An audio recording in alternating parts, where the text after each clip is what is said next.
কোটা সংস্কারকে কেন্দ্র করে শিক্ষার্থীদের আন্দোলনে উত্তপ্ত দেশ। তার মধ্যেই রাজপথে জোরালো আন্দোলন গড়ে তোলার সিদ্ধান্ত নিয়েছে বিএনপি। দলটি ৭ জানুয়ারির জাতীয় নির্বাচনের পর থেকেই বিক্ষিপ্তভাবে কিছু কর্মসূচি করলেও দেশে ছাত্র শিক্ষকদের চলমান আন্দোলনের বাস্তবতায় জনসম্পৃক্ত নানা ইস্যুতে রাজপথে জোরালো আন্দোলন গড়ে তোলার সিদ্ধান্ত নিয়েছে। এই ধাপে মিত্রদেরও পাশে রাখার পরিকল্পনা রয়েছে তাদের। এই লক্ষ্যে যুগপৎ আন্দোলনের প্রস্তুতি হিসেবে গত 11 জুলাই থেকে শরিকদের মতামত নিচ্ছে বিএনপি।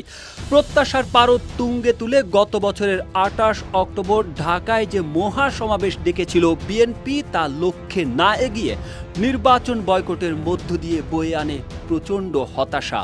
গত 6 মাস ধরে সে হতাশার বৃত্ত থেকে দলের নেতাকর্মীদের বের করে আনার চেষ্টা চালাচ্ছে বিএনপি। সেই লক্ষ্যে ফের কর্মসূচি মুখী হচ্ছে দলটি, আর তাই দল পুনর্গঠন চলছে জোরে সোরে। কেউ না বুঝলেও আমরা আপনার প্রয়োজন বুঝি, আর তাই তো অত্যাধুনিক ফিচার সম্বলিত বিভিন্ন সাইজ আর কালারের 250-টিরও বেশি ডিজাইন অপশন নিয়ে ওয়ালটন স্মার্ট ফ্রিজ বোঝে আপনার প্রয়োজন। নতুন নেতৃত্ব দিয়ে সাজানো হচ্ছে সংগঠনের বিভিন্ন স্তর। এর পাশাপাশি রাজপথে আবারও প্রভাব ফেলতে চায় সরকারের মূল প্রতিদ্বন্দ্বী হিসেবে বিবেচিত এই দলটি। চাঙ্গা করতে চায় যুগপৎ আন্দোলনও।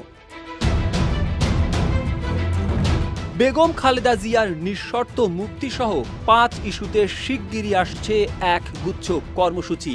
এর অংশ হিসেবে চলতি মাসে ঢাকায় 2টি সমাবেশ সহ সারা দেশে 3 থেকে 4টি কর্মসূচি আসতে পারে। প্রতিবেশী দেশ ভারতকে রেল করিডোর দেওয়া সহ স্বার্থ বিরোধী নানা চুক্তির প্রতিবাদে কালো পতাকা মিছিলের মতো কর্মসূচি দেওয়ার পরিকল্পনা করা হচ্ছে।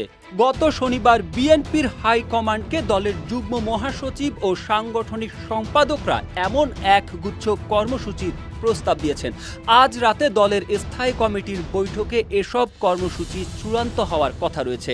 সংশ্লিষ্ট সূত্র জানিয়েছে, যুগপৎ আন্দোলনের শরিকদের সাথে চলমান বৈঠক শেষ হওয়ার পরপরই নতুন কর্মসূচি ঘোষণা করা হবে। প্রস্তাবনা অনুযায়ী আগামী শনিবার ঢাকায় সমাবেশের কর্মসূচি আসতে পারে। এছাড়া পর্যায়ক্রমে ঢাকা সহ সারা দেশে বিক্ষোভ, সমাবেশ, পদযাত্রা, গণমিছিল, রোড মার্চ, লং মার্চ, মানববন্ধন, অনশন, অবস্থান, কালো পতাকা মিছিল সহ বিভিন্ন ধরনের কর্মসূচি দেওয়া হবে। ঢাকার সমাবেশ থেকে এই গুচ্ছ কর্মসূচি ঘোষণা করা হতে পারে। তবে সংবাদ সম্মেলন করেও সমাবেশ সহ কর্মসূচির ঘোষণা দেওয়া হতে পারে। বিএনপির স্থায়ী কমিটির বৈঠকে কর্মসূচির পাশাপাশি এই বিষয়টিও চূড়ান্ত হবে বলে সংশ্লিষ্ট সূত্র জানিয়েছে। এছাড়াও বাংলাদেশের ভেতর দিয়ে পরীক্ষামূলকভাবে ট্রেন চলাচল শুরু হলে এর জোরালো প্রতিবাদ জানাবে বিএনপি। তখন ঢাকা সহ সারা দেশের সমাবেশের কর্মসূচি দেওয়া হতে পারে।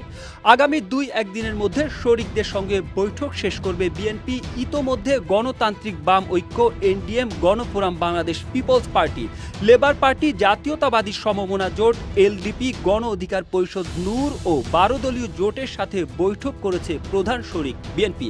সেখানে তারা নানা কর্মসূচির পরামর্শ দিয়েছেন। এগুলোর মধ্যে ঢাকায় সমাবেশ ও বিক্ষোভ মিছিলের মতো প্রচলিত আন্দোলনের পাশাপাশি ঢাকা থেকে দেশের 3 প্রান্ত অভিমুখী রোড মার্চ কর্মসূচি দেওয়ার প্রস্তাবও রয়েছে তাদের। সব মিলিয়ে এখন থেকে আবারও রাজপথে সোচ্চার হবে বলে মনে করছে বিএনপি।